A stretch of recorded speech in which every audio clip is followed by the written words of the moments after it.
Chris from GrowQuest with another plant rehabilitation video.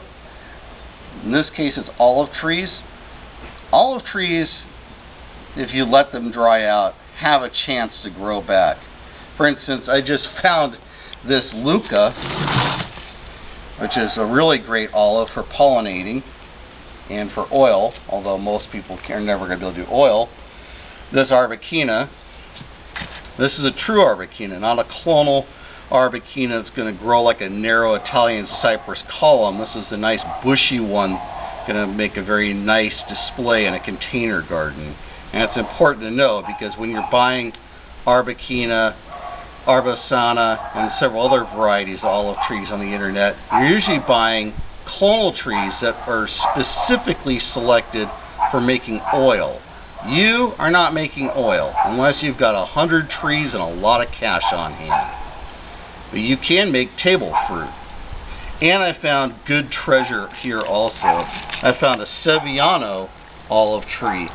Sevillano is really much more expensive of an olive tree because it's grafted. The base is usually mission, and then the mission is grafted with Sevillano budwood. Olive is also great wood for barbecuing, which this evening will be very handy because the dog across the street will be sitting with a pear in its mouth with an olive branch rammed through its ass and mouth on the spigot.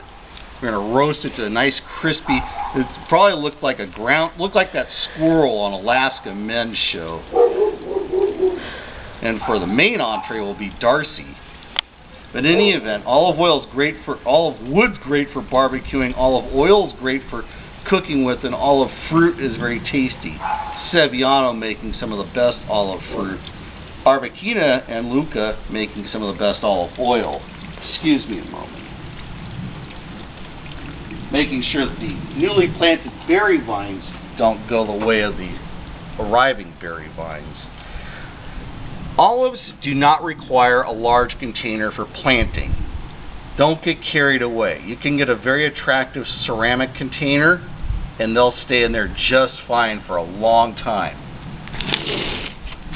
These have been rebudding for about the last 3 or 4 weeks. The only thing I would do here is just cut the branching off at the far ends at this point.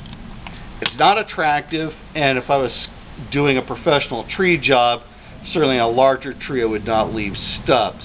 These are smaller plants and stubs are fine. Because what we're trying to do is grow out new buds, not make a perfect pruning job. The Luca, just going to take it off the ends again. Who knows where a bud might develop.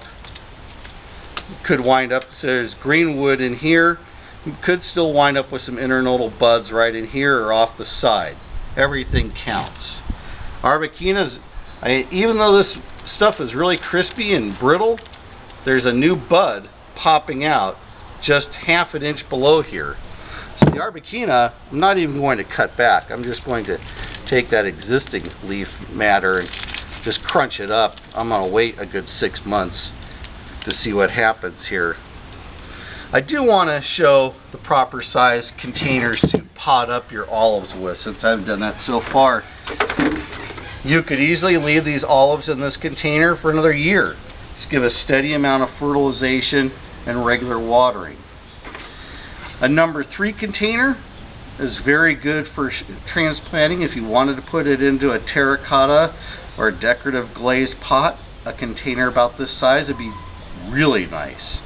If you're trying to make something a little more showy, where you put an olive tree in and then put some decorative herbs, like I have a curry plant and a thyme plant, this would be perfect alongside an olive tree. You could again, this is a number 5 nursery container, again a container of terracotta or a glazed container. Good size like this will accommodate your herbs and your olive tree and make a very decorative piece.